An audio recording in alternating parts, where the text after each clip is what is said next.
E hoje a gente vai conversar um pouquinho sobre um modelo de governo da nossa igreja.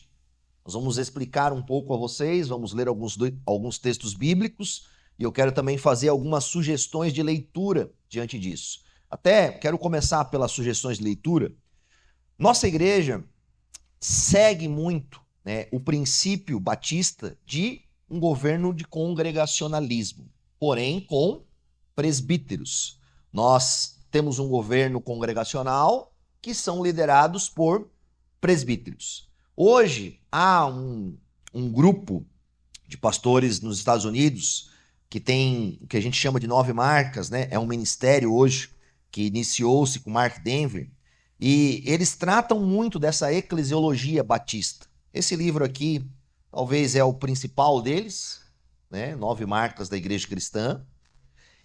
Disso, nós vamos encontrar vários outros livros que vão tratar de cada marca. Então vocês vão perceber que, em certa medida, a nossa igreja local aqui em Belo Horizonte consome e é muito edificada por esse Ministério 9 Marcas.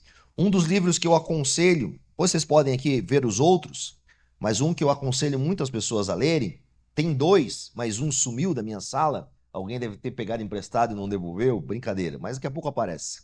Mas é entendendo a liderança da igreja e entendendo a autoridade da congregação. Grande parte desse Ministério 9 Marcas, ele busca o quê? Ele busca redescobrir a eclesiologia batista, que um pouco desapareceu ao longo da nossa história, e talvez vocês vão perceber isso um pouquinho nas aulas. Eles têm um livrinho para cada marca separado e há outros pontos juntos, é bem legal. Livros bem objetivos, direto. Você quer ler, quero ler especificamente sobre presbitério, quero ler especificamente sobre diaconato. O livro vai tratar ali em 100 páginas, dá para ler bem brevemente e aprender. Eu uso muito eles nas aulas que vocês estão tendo aqui, na EBD, na nossa escola dominical também, a gente tem usado esses materiais.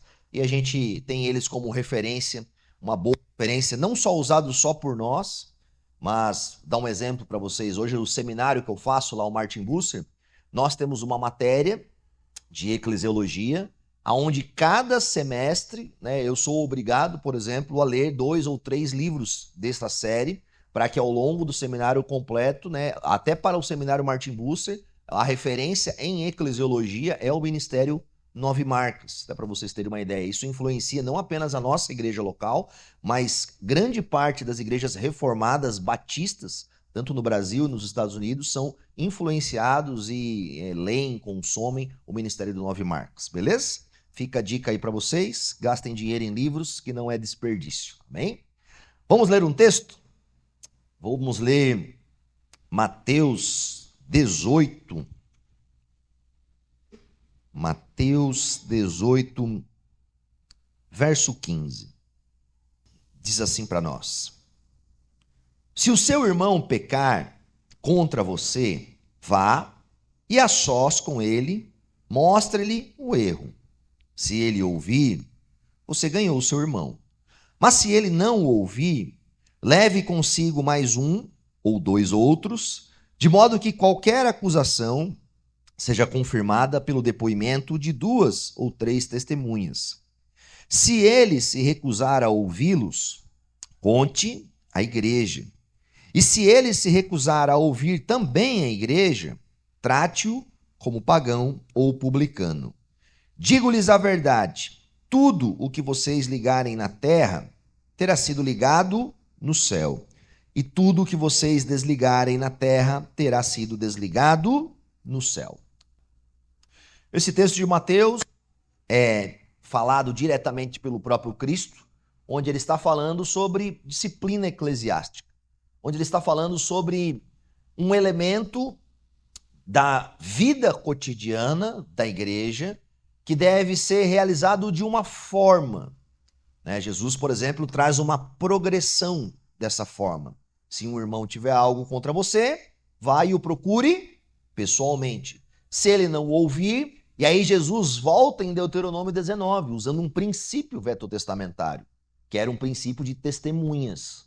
Vá, chame alguém, um irmão, 2, 3 testemunhas e converse com ele. Se ele não ouvir, apresente o caso à igreja. E a igreja, que Jesus aqui obviamente está falando, é a igreja local. É o lugar onde que aquelas pessoas congregam. Aqui não tinha sentido, por exemplo, Jesus falar sobre a igreja global de Cristo ou a sede da denominação, porque isso não existia no primeiro século. Era o grupo de pessoas localmente que se reuniam. E então essas pessoas reunidas tinham uma autoridade, tinham um poder, vamos exercer assim, tinham um domínio sobre algo. E Jesus completa dizendo, né, de forma muito clara e sucinta, sobre tudo que vocês ligarem na terra terá sido ligado nos céus, e tudo que vocês desligarem na terra terá sido desligado nos céus. E aí nós temos um outro texto muito clássico, a qual, por exemplo, é o texto que fundamenta a doutrina dos católicos, dentro da sua forma de liderança, e que nós, protestantes, entendemos e interpretamos ele de forma distinta, que está em Mateus 16. Quando Jesus pergunta, por exemplo, para Pedro, né? Pedro, quem as pessoas... Pergunta para os discípulos, quem as pessoas dizem que eu sou? E os discípulos vão responder, olha, um dizem que é Elias, outros dizem que é João Batista, e Jesus pergunta especificamente a eles, e vocês? Quem vocês dizem que eu sou? Pedro se levanta e responde, tu és o Cristo, o Filho do Deus vivo, de forma muito objetiva. E olha o que Jesus responde, pois a Pedro e, obviamente, junto aos discípulos que estavam reunidos, porque não estava só Pedro. Capítulo 16, verso 17. Respondeu Jesus, feliz é você, Simão, filho de Jonas, porque isso não lhe foi revelado por carne ou sangue, mas por meu Pai que estás no céu. Eu lhes digo que você é Pedro, e sobre esta pedra edificarei a minha igreja, e as portas do Hades não poderão vencê-la. Eu lhes darei a chave do reino dos céus, o que vocês ligarem na terra terá sido ligado nos céus, o que você desligar na terra terá sido desligado nos céus. Presta atenção nesse texto. Jesus chama os discípulos e pergunta aos discípulos algo. Jesus gostaria de ouvir deles uma confissão. Quem vocês dizem que eu sou? E Pedro se levanta e responde, tu és o Cristo, o Filho do Deus vivo. Jesus pede uma confissão e Pedro dá uma confissão. E Jesus fala, olha, bendito é você, isso não foi revelado por carne, mas pelo meu Pai. Sobre você, Pedro, e sobre esta pedra eu edificarei a minha igreja. Dentro do catolicismo romano, a interpretação que se tem é o quê? Que Pedro é o fundamento da edificação da igreja. Pedro é o fundamento, sendo então os outros papas posteriores que substituem a Pedro, sendo este fundamento.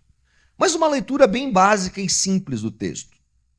Jesus fala, tu é Pedro, e sobre esta pedra. Qual é a pedra que é fundamental? É a confissão de Pedro. Tu és o Cristo, o Filho do Deus vivo.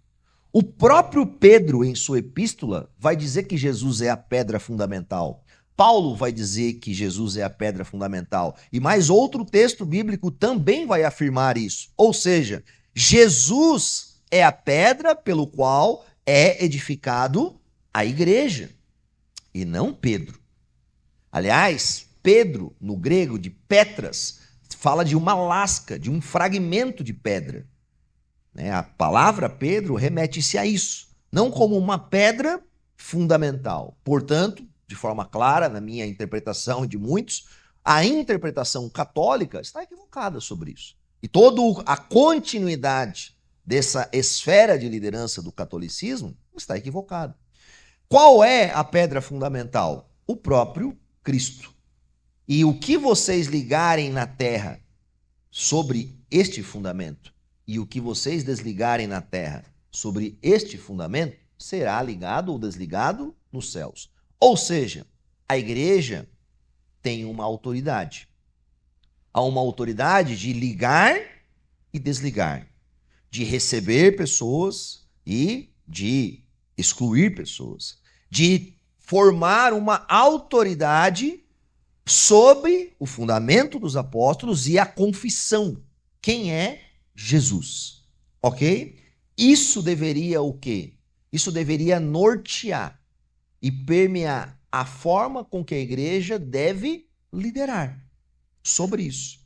Como igreja, nós cremos num governo congregacional, liderado por presbíteros. Quando as pessoas pensam no governo congregacional, elas temem, por exemplo, que talvez a liderança pode recair na mão de pessoas que não têm conhecimento, que não têm sabedoria.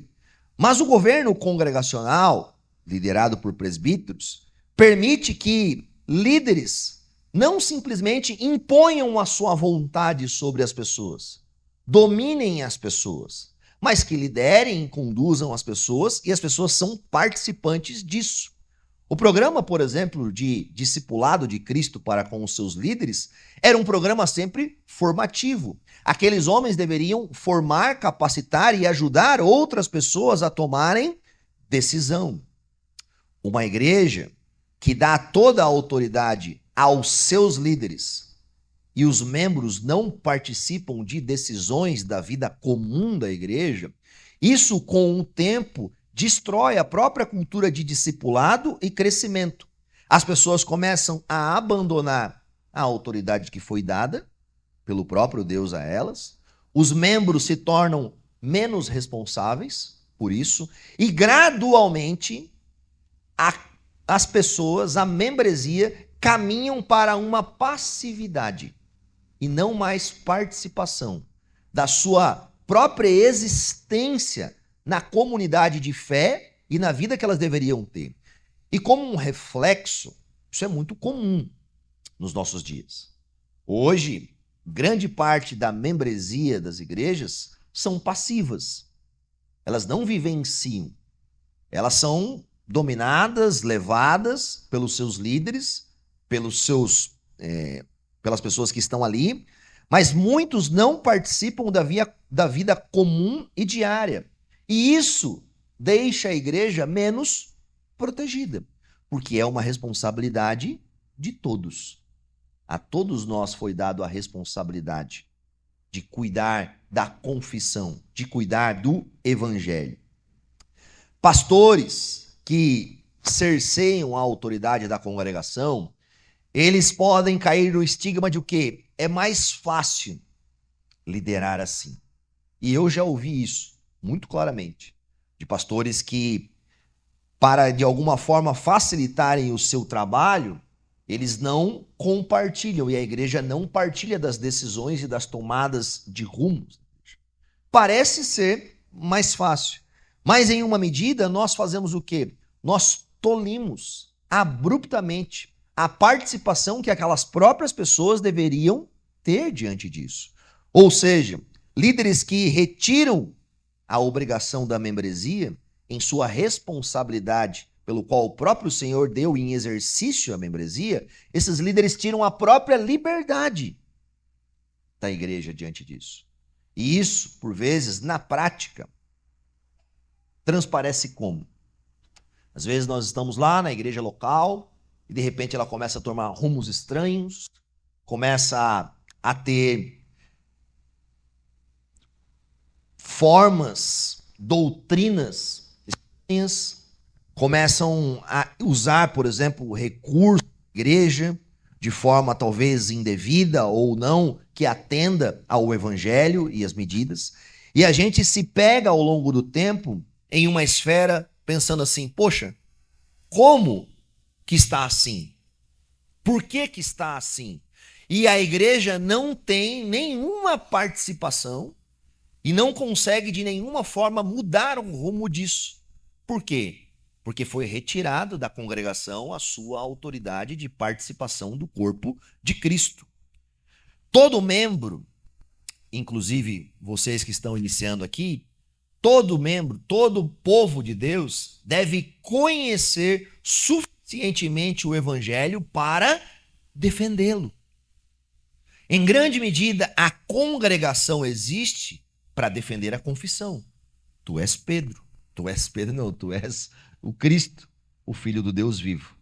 Para defendermos o que é o Evangelho e sustentarmos o Evangelho em toda a existência da igreja. Mas se a membresia perde esta possibilidade, ela então ela afasta de si. E o Evangelho, por vezes, é diluído. O congregacionalismo, liderado por presbíteros, é fundamentalmente sobre viver e guardar o Evangelho. Vocês, como membros, ao entrarem em essa comunidade local, vocês têm uma responsabilidade: guardar o Evangelho. Lembra quando Deus estabeleceu a criação e deu a Adão algumas prerrogativas? Entre elas, Adão deveria guardar e cultivar a boa criação que o Senhor havia feito.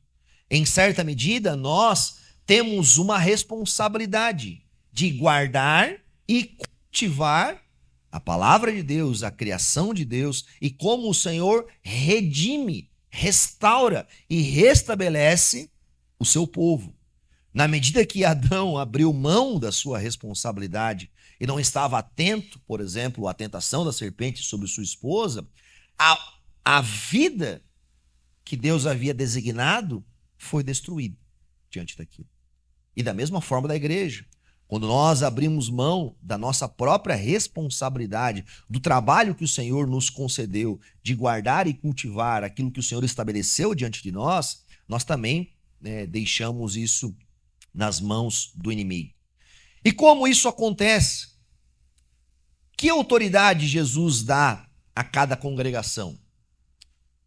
Jesus dá a autoridade a cada congregação local essas chaves que nós lemos aqui no texto bíblico.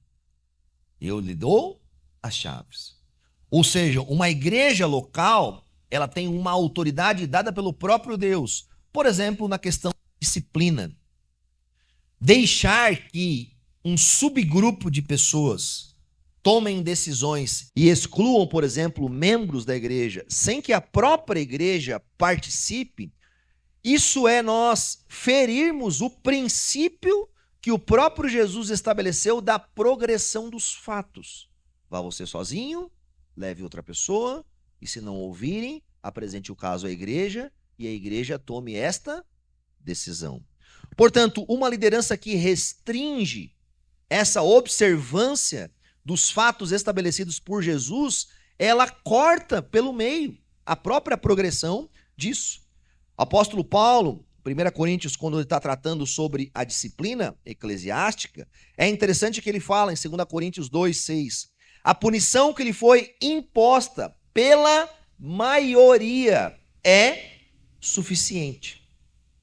Você lembra o caso em Corinto? Você tinha uma pessoa que estava se relacionando com a esposa do seu pai ou padrasto, e Paulo chama uma disciplina na igreja, e essa disciplina é exercida pela própria comunidade. E o texto bíblico nos fala que houve uma maioria que impôs sobre aquela pessoa essa disciplina. Ou seja, a igreja participou. Quando nós olhamos o Novo Testamento, em nenhum momento do Novo Testamento há uma exclusão de membros que parte dos próprios presbíteros ou pastores, parte dos apóstolos. Os apóstolos tinham autoridade para isso. Mas os presbíteros, os pastores, não. Pois essa autoridade das chaves era dada a quem? Dado à própria igreja. A igreja tem autoridade porque Jesus lhe concedeu. Não um papa, não um rei, não uma autoridade civil, mas o próprio Jesus estabeleceu isso à igreja. E quando essa autoridade é removida das mãos da igreja,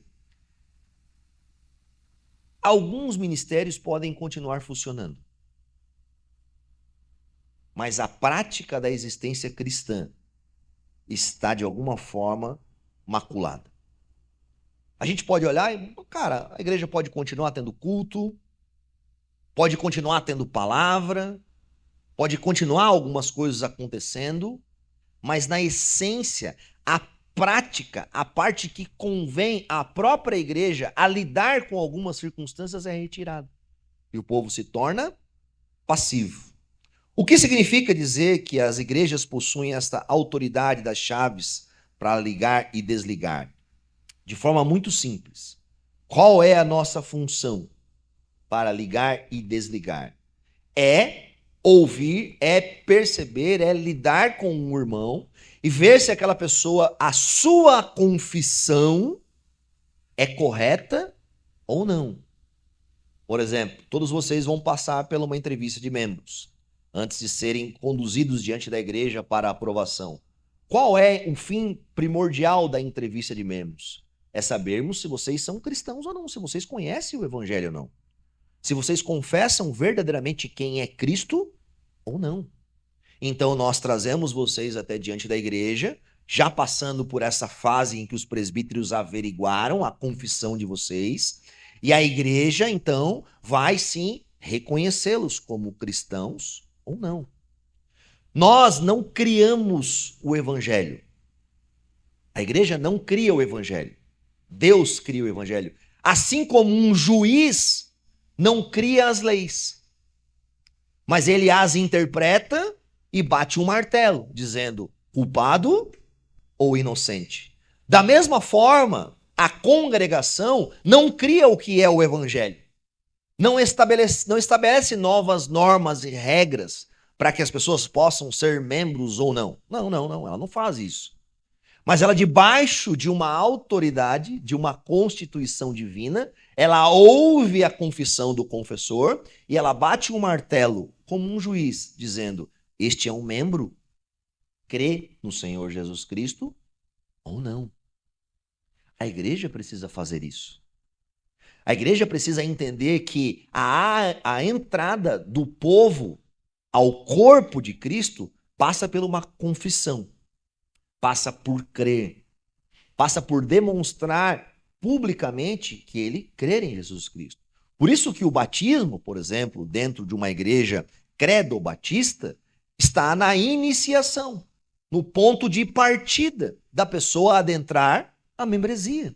Porque por meio do batismo ele vai externalizar oficialmente que ele crê em Jesus Cristo e que ele se identifica com Cristo diante disso. O batismo é o nosso ato inicial e a ceia é o ato contínuo, onde continuamente nós confessamos, nós preservamos e nós demonstramos isso. Isso deve ficar muito claro para nós. Portanto, o que é uma membresia da igreja? Hoje vocês estão aqui nessa última aula. Qual é esse fator principal de ser membro? A membresia é um grupo de pessoas que formam uma aliança pela qual eles confirmam a profissão de fé uns dos outros e demonstram isso através do exercício dos sacramentos, do batismo e da ceia, para que esses crentes reunidos possam testificar, testemunhar e crescer no discipulado com Cristo, uns para com os outros. Ou seja, há uma aliança entre nós. Há um pacto de vida cristã, onde nós externalizamos isso. A autoridade do reino não está no Vaticano, não está na sede de uma denominação, não está sobre um líder mundial diante disso, não está na reunião do presbitério de quinta-feira à noite, mas a autoridade final do reino de Deus aqui na terra está sobre uma congregação de crentes reunidos em nome do Senhor Jesus, que confirmam essas coisas. E meus irmãos, por que isso é importante? Porque nós somos chamados a isso. Hoje, infelizmente, em um mundo subjetivo e que se esconde das suas responsabilidades, ser cristão em um lugar onde você não participa é o que as pessoas mais desejam. Elas querem ir lá. Alguém determina, alguém faz, alguém fala, eu só sigo a manada. Mas essa não é a responsabilidade da membresia no corpo de Cristo. O povo é chamado para defender o evangelho, crer no evangelho e viver essa forma de membresia onde que cada um realiza a sua função e o corpo de Cristo é edificado. A igreja reunida celebra e exerce essa autoridade olhando sempre os sacramentos, o batismo e a ceia. Quando uma igreja deve exercer a sua autoridade? Nós vamos ver isso um pouco à frente, mas quero falar essas coisas básicas. Na inclusão e na exclusão de membros.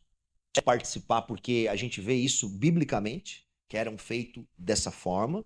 Na escolha dos seus líderes, a igreja deve participar na escolha dos seus 2 oficiais bíblicos, diáconos e presbíteros. É parte da igreja.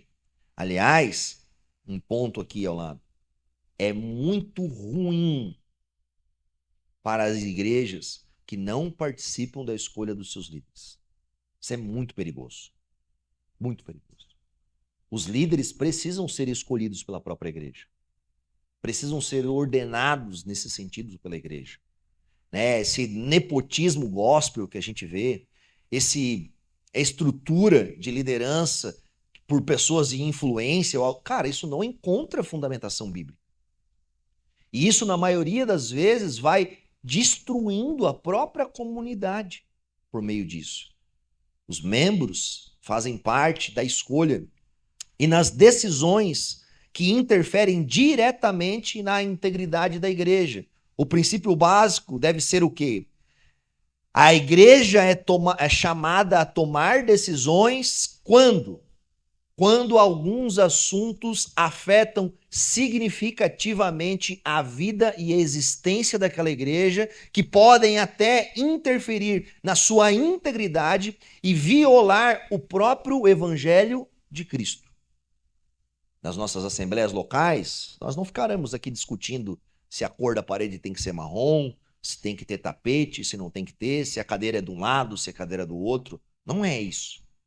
A igreja se reúne para discutir assuntos que são profundos e podem manter a sua existência viável ou pode destituí-la.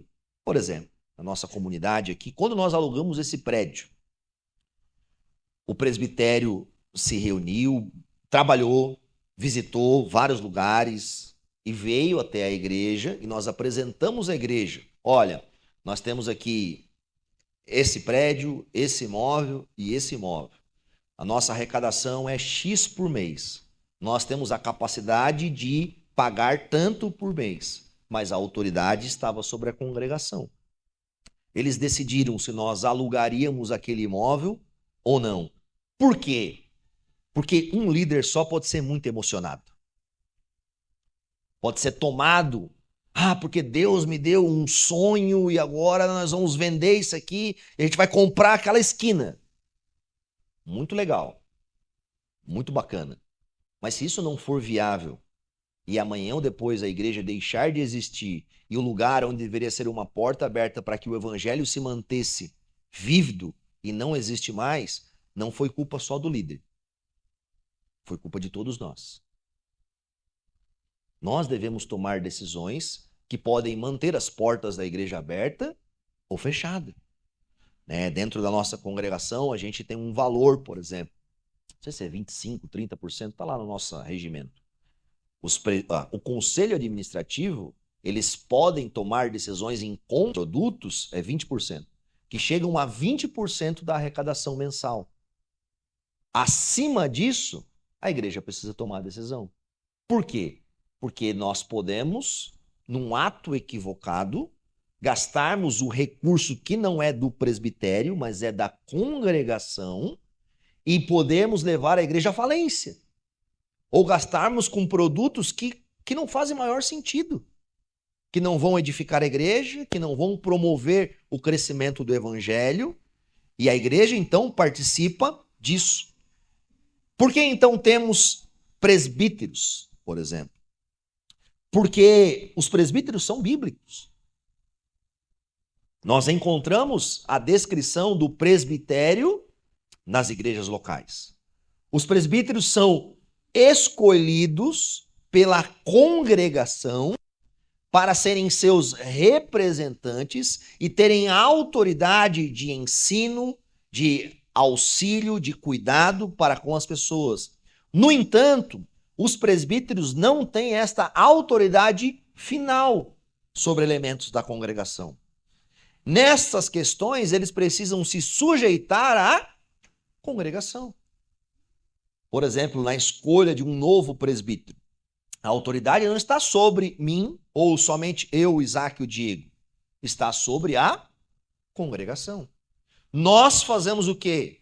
Nós indicamos, nós discipulamos, nós cuidamos. O exercício do presbitério é um exercício de liderança, mas não uma liderança como a espada do governo que impõe.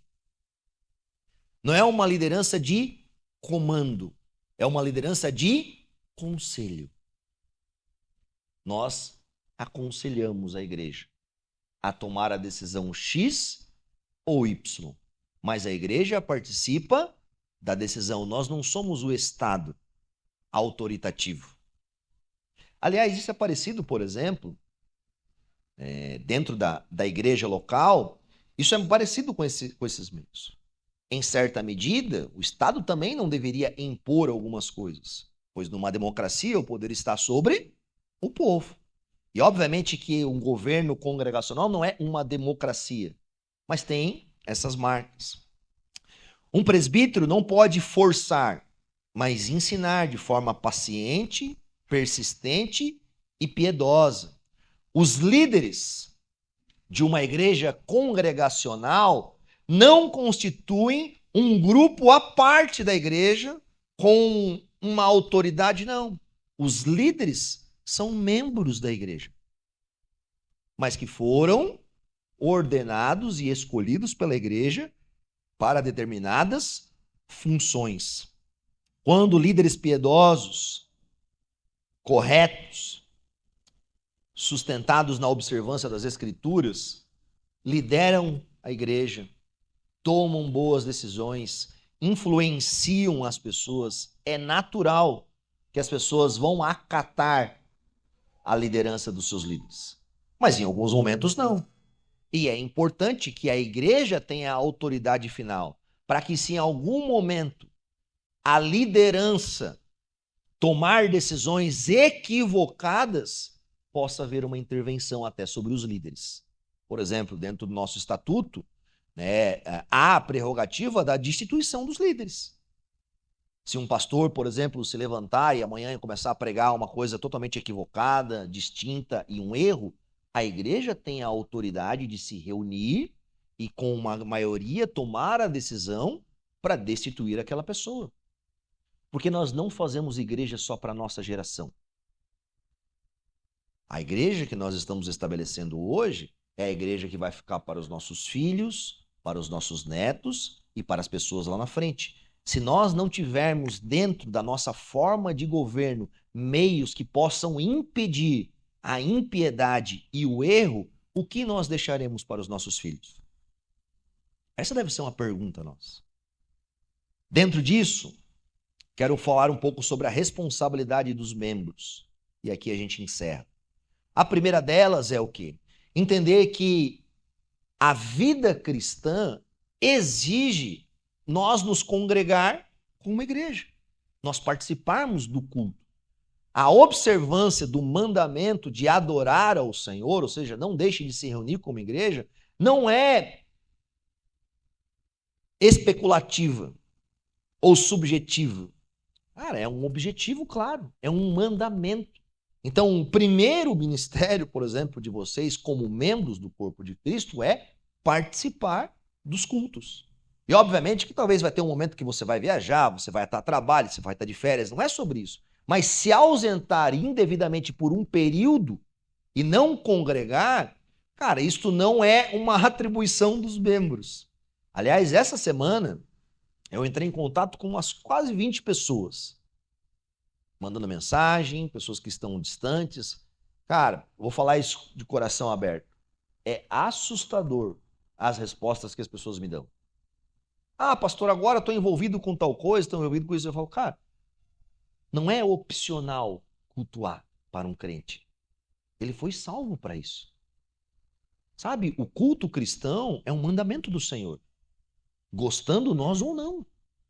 Sabe, não é porque eu vou ficar 3 meses agora dando um tempo para minha vida, quero... Cara, não. E saibam disso, né? Se vocês desaparecerem, nós vamos entrar em contato com vocês. Por quê? Porque é parte integral dos membros participarem da vida cristã, porque vocês foram salvos pelo Senhor a isso. Seja aqui na nossa comunidade, ou se vocês decidirem no futuro estar em outra, seja em outro lugar. Mas se ausentar indevidamente do corpo de Cristo, da reunião pública do corpo de Cristo, é ferir um mandamento bíblico. E isso deve ficar claro para nós. Os membros são responsáveis por preservar o evangelho. E para isso eles precisam conhecê-lo. Para isso eles precisam ter clareza do que é, como Cristo nos salvou, qual é o meio de redenção do Senhor. Os membros têm a responsabilidade de quê? De, com as chaves do reino de Deus, confirmar a profissão de fé das pessoas ou não. E participar de decisões que talvez excluam pessoas da igreja. E deveriam se alegrar com isso. Não se alegrar com a exclusão de alguém, mas se alegrar que isso não é feito às cegas. Ter disciplina diante disso é uma parte integral da igreja. Os membros são chamados a participar disso. Os membros são chamados a auxiliar no discipulado comum uns dos outros, edificando os outros irmãos. Com isso, eu não estou dizendo que todo mundo vai discipular individualmente um irmão ou não, mas participar da vida cristã com o fim da edificação dos santos. É parte disso. Somos chamados a compartilhar o evangelho com os de fora. Somos chamados, como nos diz Hebreus 17, vou até ler para nós. Hebreus 13, 17. Obedeçam aos seus líderes e submetam-se à autoridade deles. Eles cuidam de vocês como quem deve prestar contas. Obedeçam-lhes para que o trabalho deles seja uma alegria e não um peso, pois isso não seria proveitoso para vocês.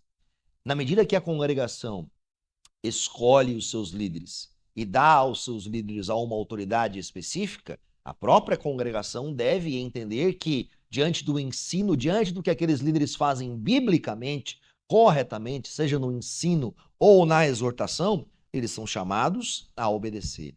E, por fim, contribuir financeiramente e voluntariamente para a obra do reino de Deus. Entendemos que, como crentes, nós somos responsáveis por manter a obra do reino de Deus. E isso passa pelo exercício que nós devemos ter. Sendo assim, vocês, como membros do corpo de Cristo, têm uma autoridade.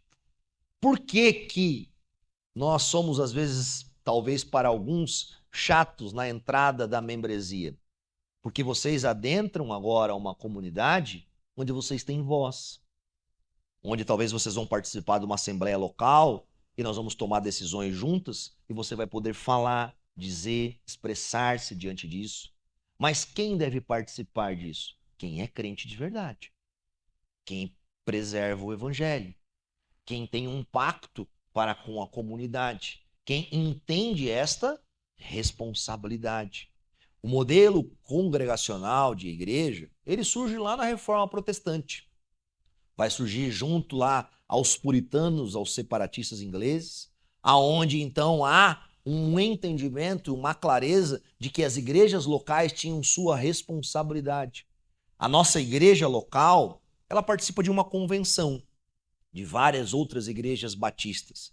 Mas estas convenções externas, elas não têm autoridade dentro da igreja local de eleger líderes, de excluir pessoas, de tomar decisões que influenciam na existência da nossa denominação. Eu sei que hoje é muito comum grandes impérios, grandes denominações, mas quando uma grande denominação retira a autoridade das igrejas locais, ela retira das mãos da igreja as chaves que o próprio Cristo entregou a cada igreja local.